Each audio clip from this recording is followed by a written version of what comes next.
Bonjour à toutes et à tous, bienvenue à l'Hebdo de la médiation. Comme tous les mercredis, nous revenons sur des aspects qui concernent les relations.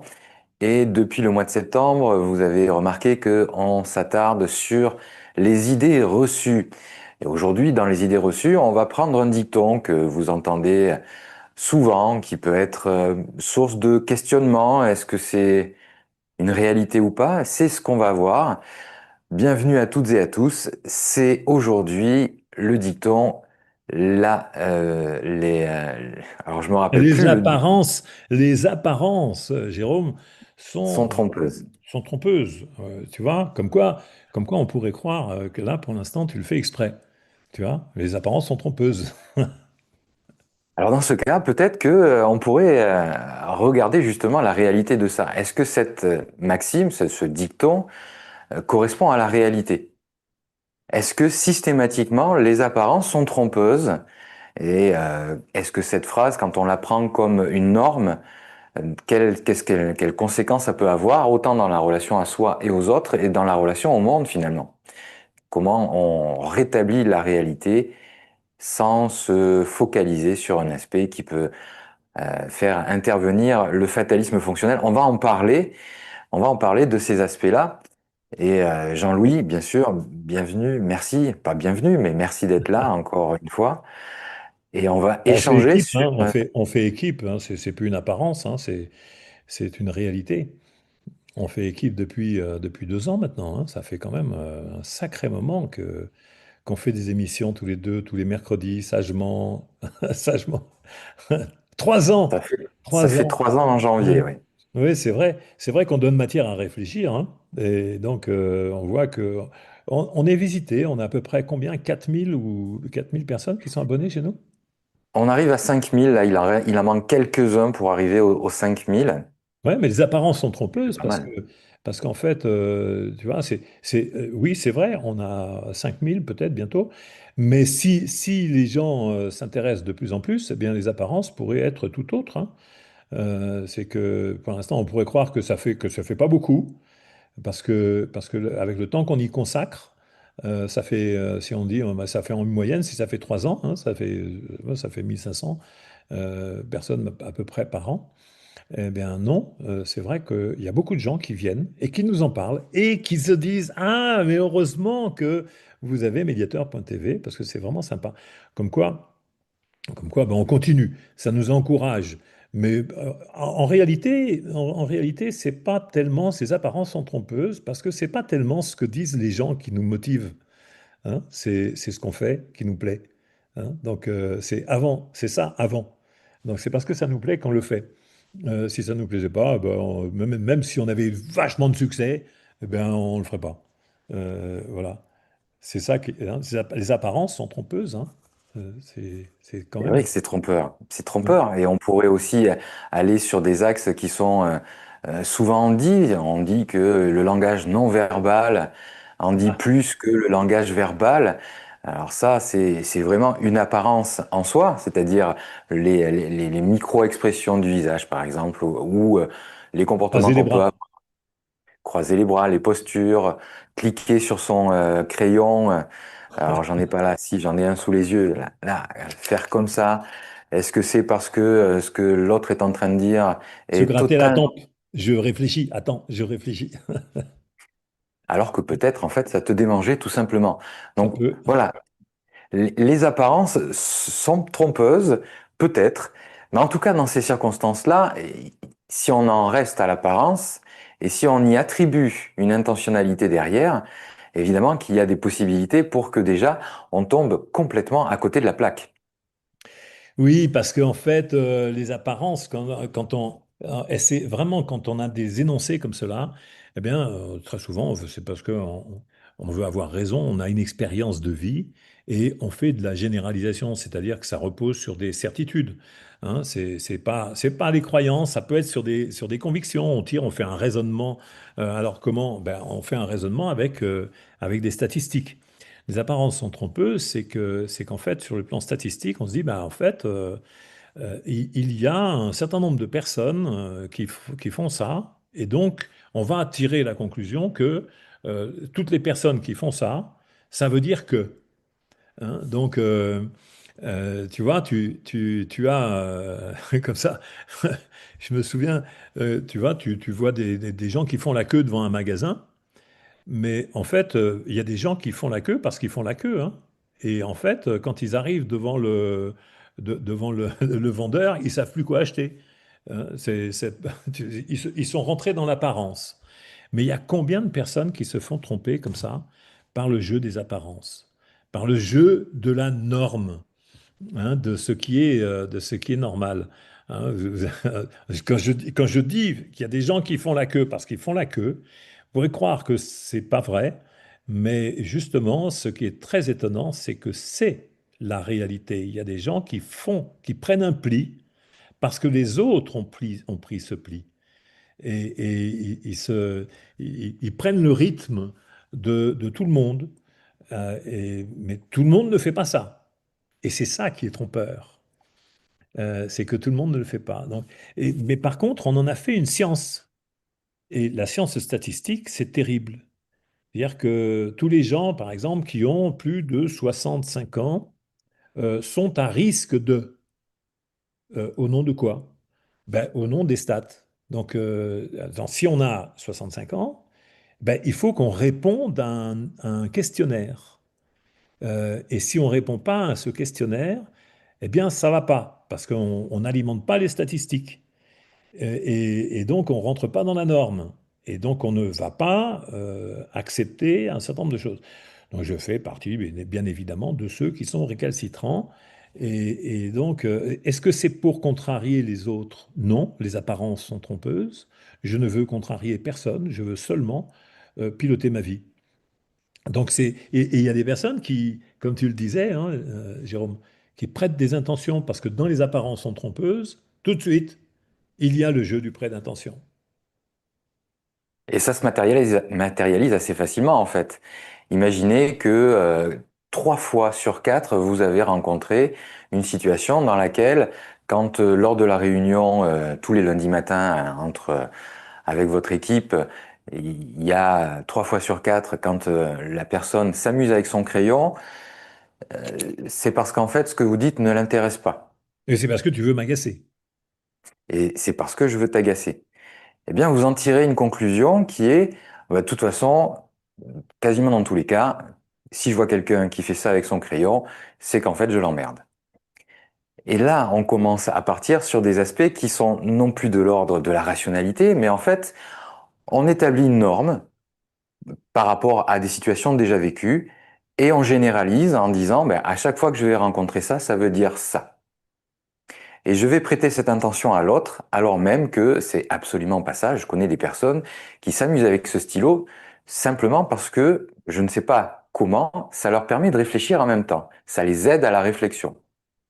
Puis il y a aussi des personnes qui sont, en fait, qui sont pressées. Hein, pour une raison ou pour une autre. Hein. Ça peut être parce que ils sont pressés Donc, parce qu'ils ont besoin d'aller aux on parle toilettes. d'impatience. C'est l'impatience, quelle qu'elle soit due à un besoin physiologique ou pas, il y a de l'impatience. Donc, si vous passez sur cet aspect en vous disant, étant donné que j'ai rencontré 3 fois sur 4 cette situation, alors je vais pouvoir en faire une généralisation et dans la majorité des cas, ça va marcher. Alors c'est facile, c'est pratique, mais en fait, vous risquez de tomber systématiquement après ça sur des personnes pour qui ce théorème complètement fumeux ne s'applique pas. Et vous allez Et quand, attribuer, oui, c'est vrai, hein, c'est quand tu dis ça et on attribue des idées aux personnes. Mais ce qui est important aussi, c'est quand on intervient en tant que médiateur. Et que quand on arrive, et puis qu'il y a des gens qui veulent nous aider avec leur diagnostic et qui disent, voilà, on a des informations très précises qui sont, encore une fois, scientifiques ou qui relèvent d'une bonne méthode.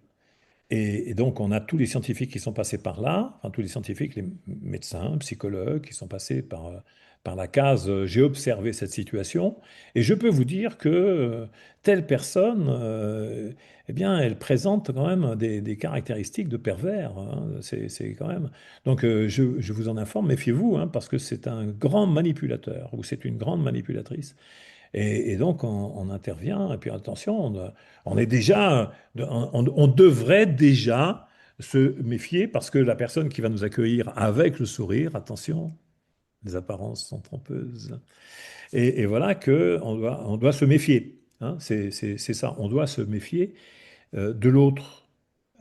Et ça, c'est quand même un point essentiel qui fait que le médiateur doit apprendre à prendre de la distance par rapport à tout ce qui est de l'ordre des apparences. Hein. C'est-à-dire que on a des gens qui se présentent comme étant très très convaincus, très très très très très autoritaires, avec beaucoup de distance. Hein. J'ai eu ça comme ça. Il y a un monsieur qui m'accueille, un vieux monsieur qui m'accueille sur la Méridienne dans son bureau, et puis qui est très très froid. D'apparence, hein. Les apparences sont trompeuses parce que quand je m'assieds à côté de lui, il est surpris d'abord.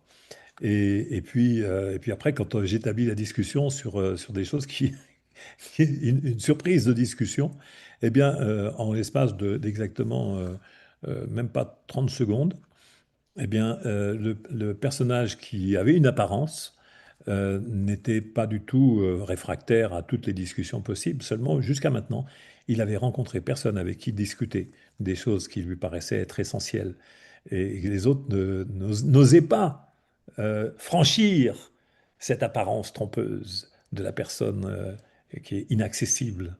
Donc, l'apparence était trompeuse, oui, c'est vrai.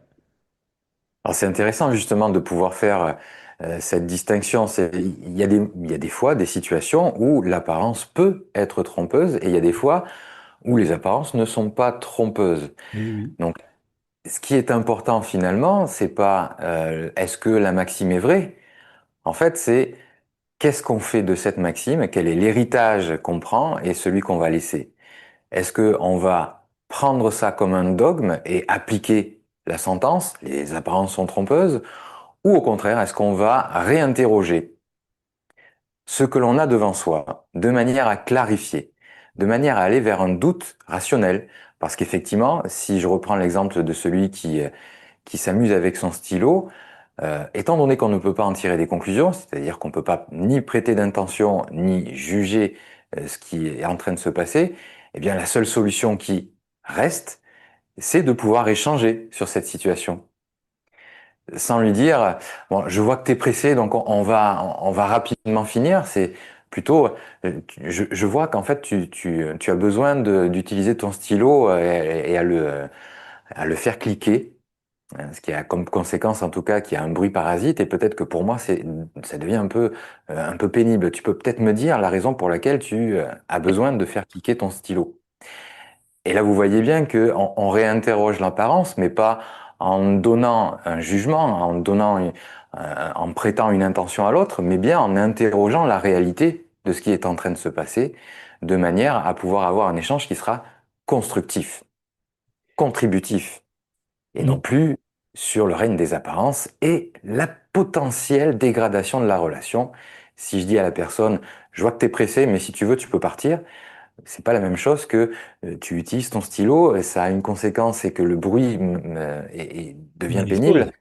Mm. m'indispose, et je me sens pas soutenu. Voilà. C'est pas la même chose du tout, là. Oui, ah bah, alors, pardon, pour être bien dans ce courant-là, cette idée des apparences trompeuses, c'est quelque chose qui est déjà réfléchi. On a souvent cité Poincaré sur cette idée que une maison est un tas de pierres, hein, bah, quoique maintenant on les fait fabrique très bien en bois, mais une maison est un tas de pierres, disait-il, et un tas de pierres, ça fait pas une maison. Et donc, ce qu'il vous disait, lui, parce que c'était dans le cadre de plaidoirie qu'il faisait, il disait que, en fait, pour établir une culpabilité, il faut un ensemble de preuves, mais un ensemble de preuves, ça ne fait pas une culpabilité. Et donc, n'allez pas croire que je suis enrhumé, pas du tout. C'est que, en fait, j'ai mangé des amandes et parfois les amandes sont indigestes, comme, surtout quand on les paye à 40 € pour avoir franchi Faudra avoir fait un excès de vitesse de 1 km/h en Suisse. C'est pour ça que c'est un peu difficile. Là, je viens de voir le courrier. Donc, c'est un peu pénible de voir ça. Ça fait monter la toux, hein. Les apparences sont trompeuses. Donc, un tas de pierres, c'est une maison. Une maison, c'est pas un tas de pierres. Ça peut être des planches en bois. Mais en tout cas, c'est vrai. C'est vrai que les médiateurs doivent être très distants par rapport à tous ces aspects d'apparence et ne pas prendre en considération le fait que les apparences sont trompeuses ou qu'elles trompent ou qu'elles ne trompent pas. C'est cette distanciation par rapport à la réalité. C'est la réalité que le médiateur va devoir voir, rencontrer, sans avoir à porter le moindre jugement déjà en amont et sans prendre en considération les éléments jugeants qu'on peut vous transmettre pour alimenter l'idée de l'apparence, voire de la tromperie.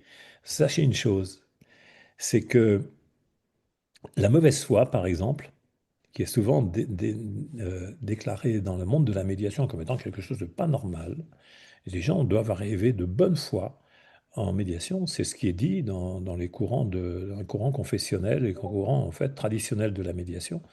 Arriver de bonne foi. Mais ce qu'il faut savoir, c'est que les gens qui sont en conflit sont par définition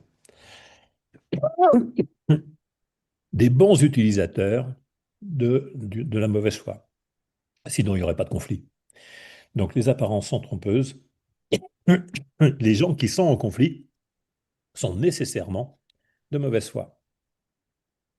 Alors, ce que tu veux dire par là, c'est que la mauvaise foi est une conséquence de la situation conflictuelle et c'est peut-être un moyen pour eux plus confortable de pouvoir s'exprimer et de relater la réalité.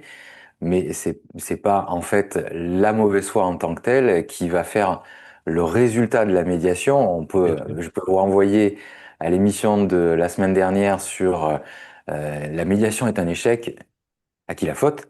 Oui. Vous verrez qu'il y a des éléments qui vont être de nature à conforter cette idée-là. Donc la mauvaise foi, mais même le mensonge en fait. Ce sont des aspects qui sont inhérents à la relation, qui sont dans des situations de relations dégradées justement. Et quand on rétablit la qualité des relations, ben, les personnes, elles sont en capacité de pouvoir s'affirmer euh, sereinement pour elles et en même temps de pouvoir affirmer les éléments qui sont importants pour elles. Alors, c'est aussi, Jérôme, je me glisse là parce que, tu vois, quand on parle des apparences trompeuses, je vais aller plus loin que sur la simple affaire de comportement. Mais le racisme, par exemple, c'est parce que je suis pas de la bonne couleur. En fait, j'ai mangé des amandes, pour dire. Mais l'autre affaire d'amande, c'était vrai. Mais j'ai mangé des amandes et ça s'est mal conjugué, les deux trucs. Donc, c'est pour ça que j'ai un petit peu en travers la gorge. C'est le cas, c'est le cas de dire. Alors, mais tu vois, le racisme, c'est une relation aux apparences, mais aussi tous les aspects de ségrégation. Donc, on part de quelque chose, a priori, qui est léger, et c'est pas léger du tout. Parce que c'est là-dessus que s'appuient des raisonnements sur les étrangers, par exemple, hein, tous les ramassis nationaux qui parlent de faire de l'exclusion, de dire aussi la France ne peut pas accueillir tout le monde, comme si c'était une habitation. Mais c'est complètement absurde, c'est un très très mauvais raisonnement. A priori, le raisonnement paraît pertinent. Or, personne n'a envie enfin, personne. Ce que je veux dire, c'est que tout le monde n'a pas forcément envie de venir en France. Donc, prétendre que la France ne peut pas accueillir tout le monde, apparemment, le raisonnement paraît être logique, mais c'est très trompeur.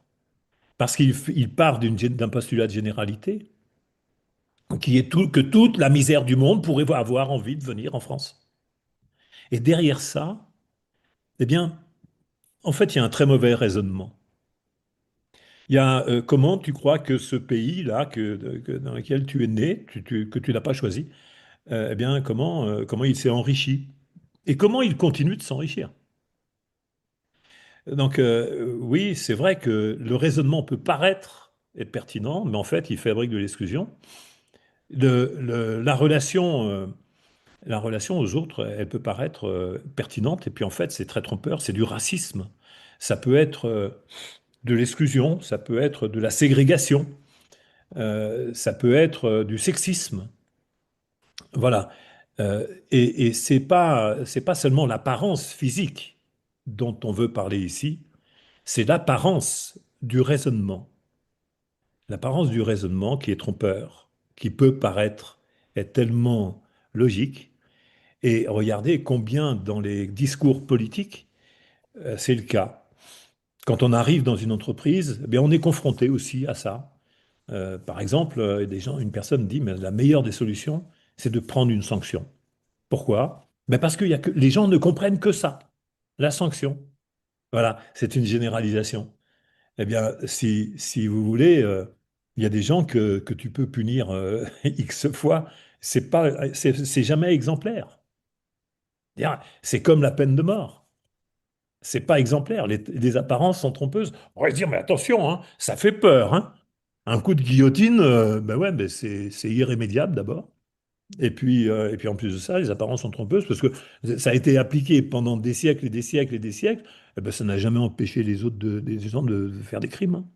Donc il faut bien comprendre que c'est pas dissuasif. De même que la menace guerrière n'est en rien exemplaire et en rien efficace. C'est très trompeur. Tout ça, c'est très trompeur. Donc, vous voyez, on se dit, mais c'est vraiment de la naïveté que de continuer à véhiculer ce genre de choses. Alors qu'on se dit, mais les naïfs, c'est ceux qui sont les pacifistes, qui sont... Mais peut-être pas, en fait. En fait, le plus difficile, c'est l'exploit de la rationalité, de la méthode pour pouvoir créer la qualité de la relation.